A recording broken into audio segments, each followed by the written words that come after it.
La monnaie n'est pas un ennemi, elle est un outil. Mais il se trouve que la façon dont elle est conçue dans notre économie ne contribue ni au bien commun, ni au respect de l'environnement. Aujourd'hui, l'argent est devenu un but, une fin en soi. L'argent, voilà ce qui contribue à nous enfoncer dans une crise sociale et écologique. Aujourd'hui, l'opportunité nous est offerte par les nouvelles technologies de proposer autre chose, de changer la monnaie. Mais les alternatives actuelles, la plupart des crypto-monnaies existantes, n'ont d'autre visée que de générer encore plus d'argent par la spéculation. Et c'est dommage d'utiliser cette opportunité technologique pour continuer finalement à ne rien changer. Avec le pouvoir de création monétaire, le système bancaire est au sommet de tous les systèmes, au-dessus des États, au-dessus de la démocratie, au-dessus de la Charte des droits de l'homme, et lui a permis de prendre la tête d'une dictature financière sur le monde qui détruit nos écosystèmes et asservit les populations. Les banques créent de la dette. Or, la dette est un facteur de subordination et de domination. Quand les communautés ne peuvent créer leur propre monnaie, elles sont redevables et sont sujettes à une forme de contrôle. Lorsque les communautés peuvent créer leur propre monnaie, elles sont plus libres, autosuffisantes et n'ont par exemple plus besoin d'exporter leurs propres richesses pour obtenir la monnaie nécessaire à leurs propres échanges. Les citoyens doivent se réapproprier la monnaie. François m'a envoyé un document hier qui disait qu'en 1970, sur un produit vendu, 60% de la somme revenait aux ouvriers, producteurs et travailleurs, et 30% à la finance et au capitalisme, sous forme d'intérêts, d'actions, de dividendes, etc. Aujourd'hui, c'est l'inverse. 30% seulement reviennent aux ouvriers, producteurs et travailleurs, contre 60% pour les actionnaires, la finance internationale spéculative, les paradis fiscaux, etc.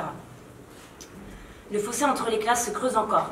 Alors j'utilise le mot classe et pourtant je trouve ce mot vraiment pas approprié. Enfin, classer les êtres humains par l'argent qu'ils ont sur leur compte en banque ou par leur catégorie socio-professionnelle m'a toujours choquée. Bref, une autre monnaie fonctionnant sur d'autres bases peut apporter une partie de la solution et changer en profondeur nos relations économiques, écologiques et apporter de vraies réponses à la pauvreté. La monnaie doit retrouver sa vraie place, celle d'outil d'échange comme à son origine et non de fin en soi. Elle pourrait revaloriser les vraies richesses, les ressources humaines, les ressources naturelles, les ressources vitales et les ressources de bien-être et permettre à nous tous, de nous affranchir d'un système dominant et injuste. Alors j'ai cofondé MyTroc il y a maintenant presque 4 ans. MyTroc, c'est une plateforme numérique où on s'échange des biens, des services entre particuliers et on a mis en place la noisette.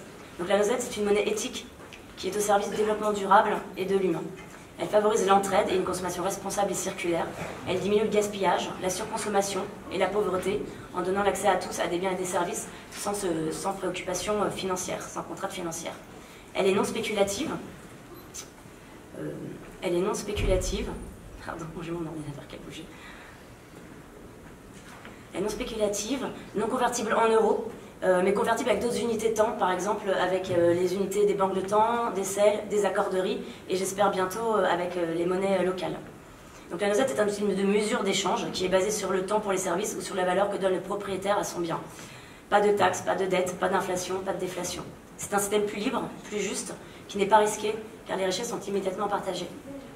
Alors le troc et les monnaies alternatives permettent de s'affranchir des limites du système, qui donne au capital financier un avantage considérable sur le capital humain, et permet aussi de créer des communautés résilientes. Nous pourrions passer d'une économie de guerre à une économie de paix. Aujourd'hui, il y a 2 millions de noisettes en circulation qui ont été générées par les actes d'entraide et de consommation responsables des utilisateurs de MyTroc. Lorsqu'on en dépose une première annonce, on a 20 noisettes, tous les 5 échanges réalisés, on a 5 noisettes. Si on nettoie une plage, on reçoit des noisettes, on donne un coup de main à une association, on reçoit des noisettes, etc. Et il y a aussi aujourd'hui des entreprises qui proposent leurs produits éthiques et culturels contre cette monnaie sur la plateforme, comme l'Amazona qui propose des produits bio et sans déchets, Poulaous qui propose des œufs bio sans souffrance animale, Chocologique, des chocolats vegan, bio, etc. Et il y a aussi même des musées qui proposent leurs billets pour leurs expositions ou des salles de spectacle, etc. Donc on voit que même maintenant les entreprises engagées s'y mettent. Donc nous travaillons aussi d'ailleurs avec les entreprises et les administrations, on duplique notre modèle et son impact positif au sein des structures. Donc on a démarré il y a 4 ans avec rien et juste à 3 personnes en fait persuadées que on peut changer les choses. Personne nous a aidés, ça a été un combat vraiment de tous les jours, on est resté bénévole pendant 3 ans. Mais aujourd'hui, on arrive enfin à sortir le bec du lot, on a 100 000 utilisateurs, on est 5 salariés, donc voilà, tout est possible à force d'y croire et d'acharnement. Donc ce que je propose aujourd'hui, ce que j'aimerais proposer aujourd'hui, c'est que nous unissions nos forces. Une seule initiative ne peut pas réussir à transformer la société. C'est la somme de toutes nos forces qui fera la différence. Une monnaie solidaire, nous pouvons étendre le concept de la noisette en fait, partout dans le monde. Osons et créons un nouveau paradigme grâce à la monnaie. Une monnaie solidaire, équitable, transparente, sécurisée, non capitaliste. Une monnaie au service du développement durable et de l'humain avec des règles de gouvernance démocratique. Une monnaie qui favoriserait les entreprises responsables, les énergies vertes, les modes de consommation et de transport plus respectueux de l'environnement, une alimentation saine en osmose avec la terre, le vivant, et surtout sans souffrance et exploitation animale. Car je ne crois pas en un monde durable et de paix si nous continuons un tel génocide sur le vivant et sur les animaux. Nous sommes actuellement en train de tester des blockchains existantes afin de trouver la technologie la moins énergivore et qui répondra à tous les besoins technologiques et d'extension de cette monnaie. Alors imaginez-vous, si demain nous imitions tous, si nous débloquions un budget de 1 million d'euros, cela suffirait à pouvoir s'étendre dans le monde entier. Et je pense particulièrement au continent africain et à l'Amérique du Sud. Nous pourrions affranchir les peuples et construire un monde durable, fraternel, égalitaire. Nous ne sommes pas prisonniers d'une seule monnaie. Tout le monde peut retrouver une liberté dont nous oublions souvent l'existence. Nous vivons à l'époque de l'avènement des monnaies complémentaires et de l'économie collaborative.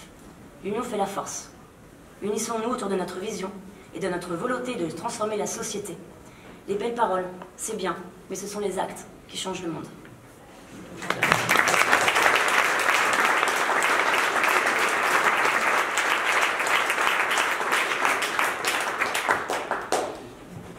Merci Floriane pour ces mots, et je retiens surtout ce que vous avez souligné, c'est-à-dire que des expériences comme la vôtre, si elles sont connectées toutes dans la même veine, elles ont un puissant effet d'élargissement et de diffusion. Et ça, je crois que c'est très important, c'est ça qui doit donner aussi l'espoir que ce nouveau paradigme se propage en quelque sorte à partir de ces expériences auxquelles il faut donner toute, je dirais, l'ampleur médiatique et militante pour qu'elles se répandent.